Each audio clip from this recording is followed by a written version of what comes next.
like a Hellcat. Hello and welcome back to the channel where once again it's time for another Sega Saturn review, with us today taking a look at another 3D fighting game on the system that was exclusively released in Japan.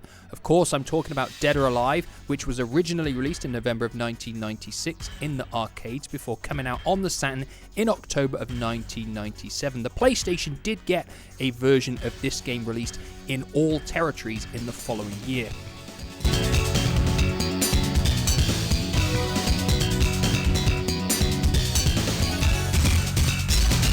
Now, whilst there's no mention of the plot within the game at all, it revolves around the Dead or Alive Tournament Executive Committee hosting a fighting competition known as the World Combat Championship, where fighters from all over the world can compete for the title, as well as a huge amount of money. A runaway Kunuchi known as Kazumi enters the Dead or Alive tournament. She's the main character of the game because she seeks revenge against her uncle Radao, who was responsible for crippling her older brother Hayate.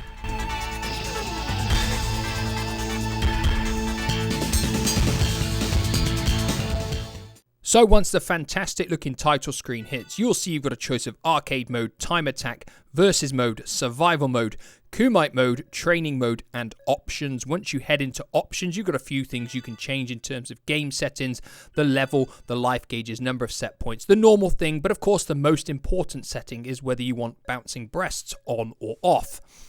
We've also got an audio configuration menu where you can listen to all the samples of all the sound effects, the voiceovers, and the musical tracks within the game.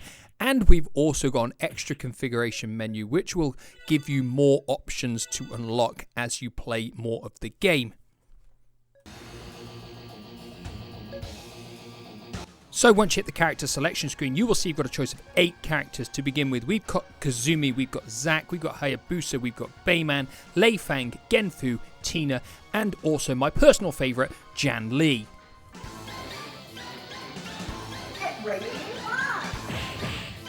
As always, I'm going to start with visuals first, and I will get straight to the point because Dead or Alive is the very best looking 3D fighting game on the console.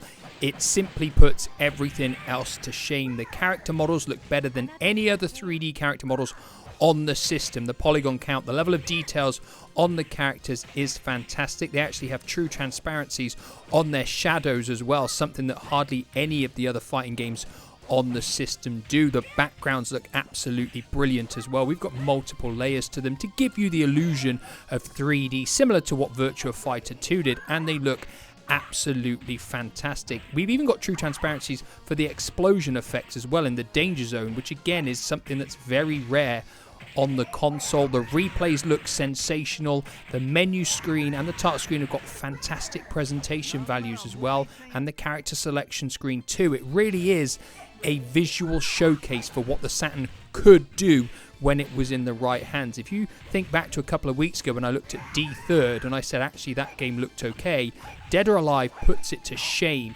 in every single way. It looks so good. It's very hard to say anything negative or all about Dead or Alive. It even performs brilliantly as well. It runs at 60 frames per second. There is a little bit of slowdown from time to time, but nothing major, and it really is a testament to what the Saturn could do in the right hands visually.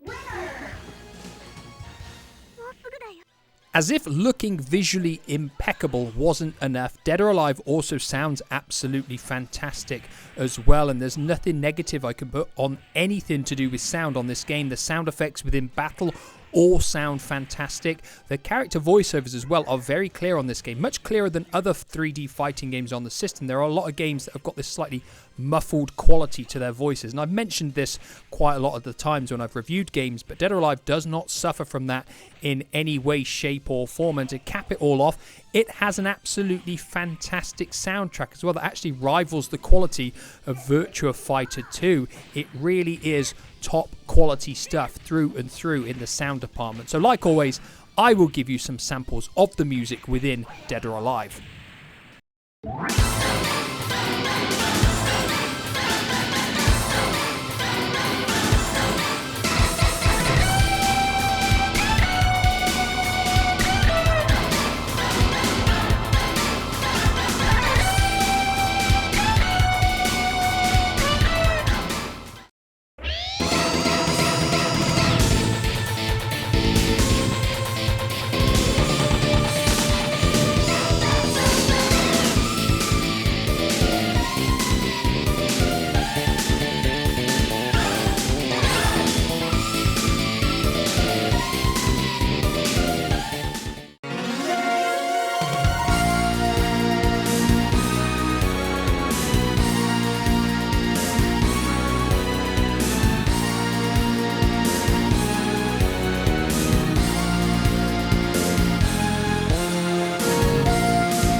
So moving on to the gameplay next, and we've got a fairly familiar 3-button interface here. The only difference being that we don't have a guard button, we have a hold button, and guard is performed by holding back on the D-pad. Now the hold button performs counterattacks dependent on the direction that you press as the CPU attacks you. Now when you're playing on easy, certainly in arcade mode at least, this isn't so much of a factor because you can just play through it by being an aggressive and attacking player and you can be relatively successful. But as soon as you turn the difficulty up to anything more than easy, you need to become very, very proficient at counterattacking the CPU because the game spikes in difficulty enormously, and I cannot stress this enough. It becomes a very technical, complex, intense 3D fighting game that will provide a very stiff gameplay challenge. Now the characters have got absolutely tons of moves as well, just like Virtua Fighter 2 in that regard. Loads of complex combos and multi-hit moves to pull off, and it's got a lot of depth in that regard as well. In terms of the actual structure within the 3D arena, it's a standard sort of familiar look to it, certainly similar to Virtua Fighter 2. The only difference is we've got danger zones around the edge of the battlefield, and if you get knocked down onto a danger zone, you will be blasted up into the air. And this is very, very, very dangerous if you're on anything above easy because the CPU will usually juggle you and it will be game over. It is that dangerous, and you really need to avoid being hit into this area at all cost.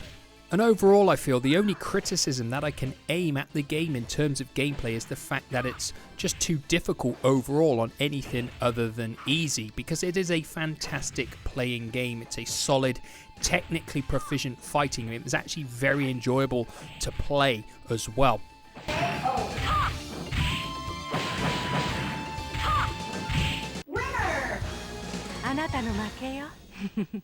Now, moving on to content and lifespan next, and like I said at the start of the video, we've got an arcade mode, a versus mode, a time attack mode, and a survival mode. They are all common within fighting games, but we've also got a Kumite mode, which is a very extensive battle mode where you choose between participating in 30, 50, or 100 battles, and you have to see how many of those you can win, and you get an overall percentage win rate at the end. And it does take an incredible amount of dedication to do a 100 battle Kumite mode. There is no denying that. Now we've got 8 characters to pick from as well, and they do have a substantial amount of moves each, but there is only one additional character to unlock, and it's unfortunate that unlocking him is incredibly difficult because you have to complete the game with every single character on normal or harder. And whilst that doesn't sound like much of a challenge, it is an incredibly difficult thing to do. I'm usually somebody that unlocks all content before doing a review on a game, but I've not managed to unlock this character yet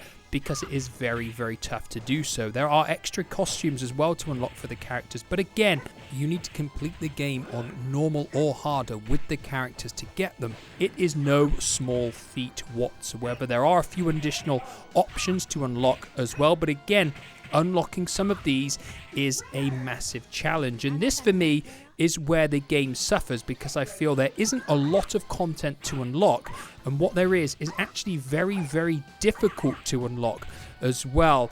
In terms of lifespan of the game, it will really depend on how much dedication you have got and time you have got to put in to practice and become a perfectionist basically with all of the characters within the game. This is something that I do not have the time for these days. When I play a game, I play it for enjoyment now. Many years ago, I used to want to play a fighting game to be able to play it on the maximum difficulty and beat the CPU, but as time has gone by and I've got older and I've got less free time, I don't have that time to put into it, and this for me is where Dead or Alive suffers. So in terms of content and lifespan, it is the weakest area of the game.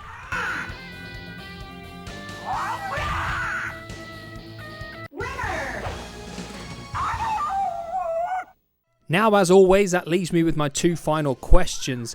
At the end of the day, is Dead or Alive still worth playing today on the Saturn, and does it make our worldwide Saturn top 10? Now, there's no denying Dead or Alive is a fantastic looking, sounding, and playing Saturn game. It really is top notch in all of those aspects and is well worth still playing to this day, especially if you're someone who wants a real challenge, a fighting game that you're going to have to put a lot of time and effort into to becoming fantastic at the countering system to beat this game on the harder difficulties. It will be right up your street. Now, in terms of does it make our Saturn worldwide top 10, this was one of the hardest decisions I've had to make in terms of whether a game quite makes the list or not. I was looking at Virtua Fighter 2 and Fighters Mega Mix and really trying to consider if I felt Dead or Alive was as good as those, and I don't think overall it is quite as good as those. But that being said, I feel Dead or Alive is actually a better game than Dark Savior in number 10. So Dead or Alive is coming into our Saturn Worldwide Top 10